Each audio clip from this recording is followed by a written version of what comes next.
আল্লাহ নবী বলেছিলেন, জালিমের হাত ভেঙ্গে গুড়িয়ে দাও, এটাই জালিমের সহযোগিতা। আমরা শহীদ প্রেসিডেন্ট জিয়াউর রহমান, বেগম খালেদা জিয়ার প্রতিষ্ঠিত বিএনপির নব্য জালিম ভাইদেরকে লক্ষ্য করে স্পষ্ট বার্তা দিতে চাই, যদি জালিমের হাত, জুলুমের হাত গুটিয়ে না নাও, আমরা সে হাত ভেঙ্গে গুড়িয়ে দেব ইনশাআল্লাহ। 36শে জুলাই ফ্যাসিবাদ বিরোধী ঐতিহাসিক গণ অভ্যুত্থানের দ্বিতীয় বার্ষিকী উপলক্ষে 11 দলের উদ্যোগে আয়োজিত আজকের এই গণসমাবেশে উপস্থিত সম্মানিত প্রধান অতিথি, বিশেষ অতিথি সহ 11 দলের কেন্দ্রীয় নেতৃবৃন্দ, আমার সমবেত 11 দলের নেতাকর্মী ও সংগ্রামী দেশবাসী, জোহরের আজান একেবারেই সন্নিকটে। সংক্ষিপ্ত বক্তব্য। আমি প্রথমে আমাদের একজন তরুণ ভাই,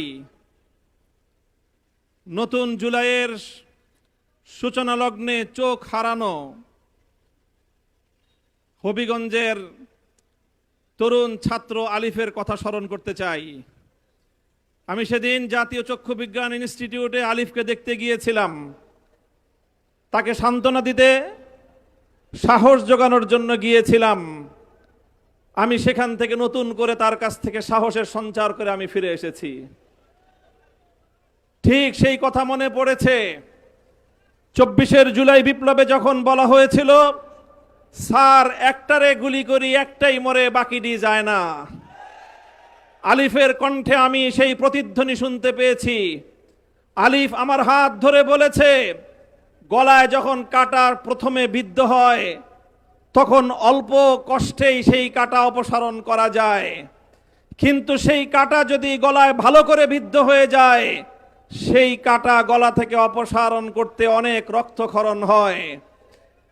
বিগত ফ্যাসিবাদ 15 বছরের স্বৈরাচারী জালিম শেখ হাসিনার ফ্যাসিবাদী শক্তি বাংলাদেশের মানুষের গলায় ভালো করে বিদ্ধ হয়ে গিয়েছিল। তাই 1400 বীর বিপ্লবীর শাহাদাতের রক্তের মধ্য দিয়ে সেই ফ্যাসিবাদকে আমাদের উৎখাত করতে হয়েছিল। আবার নতুন করে যেই ফ্যাসিবাদ জেকে বসার চেষ্টা করছে, যদি আমরা শুরুতেই তাকে সঠিকভাবে ফ্যাসিবাদের পথ থেকে সরিয়ে আনতে না পারি, তাহলে 1400 দ্বিগুণে 2800 মানুষের রক্তের মাধ্যমে আমাদের এই ফ্যাসিবাদ মুক্ত করতে হবে। তাই আমি বলতে চাই, আমাদের এক সময়ের সহযোদ্ধা, আল্লাহর পয়গম্বরের ভাষায়, উনসুর আখাকা জালিমান আও মাজলুমান, তুমি তোমার ভাইকে সাহায্য করো, সে জালিম হোক অথবা মজলুম হোক। সাহাবারা জিজ্ঞাসা করেছিলেন, জালিম ভাইকে কিভাবে সাহায্য করব? আল্লাহ নবী বলেছিলেন, জালিমের হাত ভেঙ্গে গুড়িয়ে দাও, এটাই জালিমের সহযোগিতা।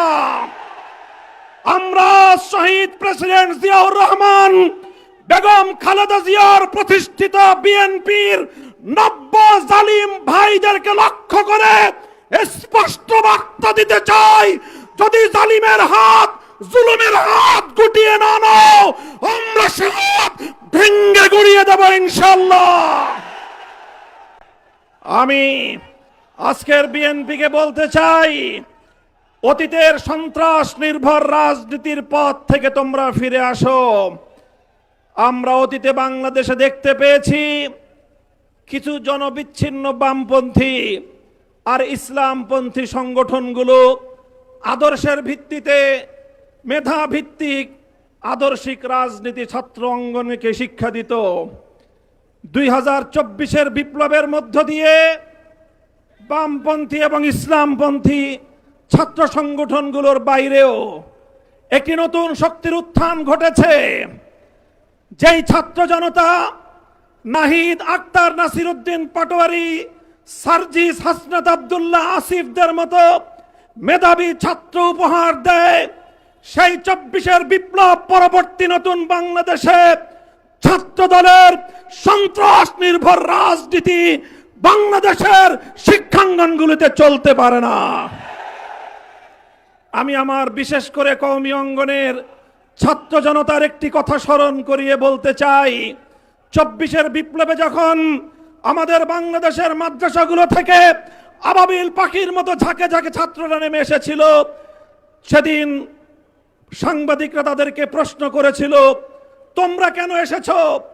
তোমরা তো কোটাও চাও না, তোমাদের তো সরকারের চাকরিরও প্রয়োজন নেই, তবে তোমরা কেন রাজপথে নেমেছো? আমাদের ছাত্ররা বলেছিল, আমরা চাকরির জন্য নামি নাই, স্কুল কলেজ ইউনিভার্সিটিতে আমার ভাইদের বুকে জালিমের বুলেট বিদ্ধ হলো কেন, সেই জালিমের কাছ থেকে প্রতিশোধ গ্রহণ করতে নেমেছি।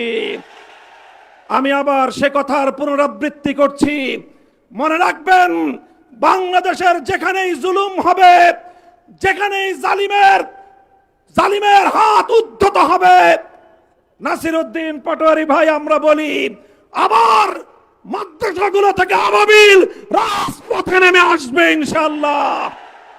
আখেরি পয়গাম, গণভোটের রায় দিয়েছে 70% জনগণ। এই গণভোটের রায় যদি কার্যকর না করা হয়, মনে রাখবেন, এই গণভোটের রায় আমরা পেয়েছি 1,500 শহীদের রক্তের বিনিময়ে। এই গণভোটের রায় পেয়েছি শাপলা চত্বরের শহীদের রক্তের বিনিময়ে। এই গণভোটের রায় আমরা পেয়েছি 57 জন বিপ্লবীর রক্তের বিনিময়ে। যদি সেই রক্তের সঙ্গে গাদ্দারি করা হয়, আমরা রক্তের সম্মান রক্ষা করার শপথ গ্রহণ করতে চাই। নাসরুম মিনাল্লাহি ওয়া ফাতহুন করিব ওয়া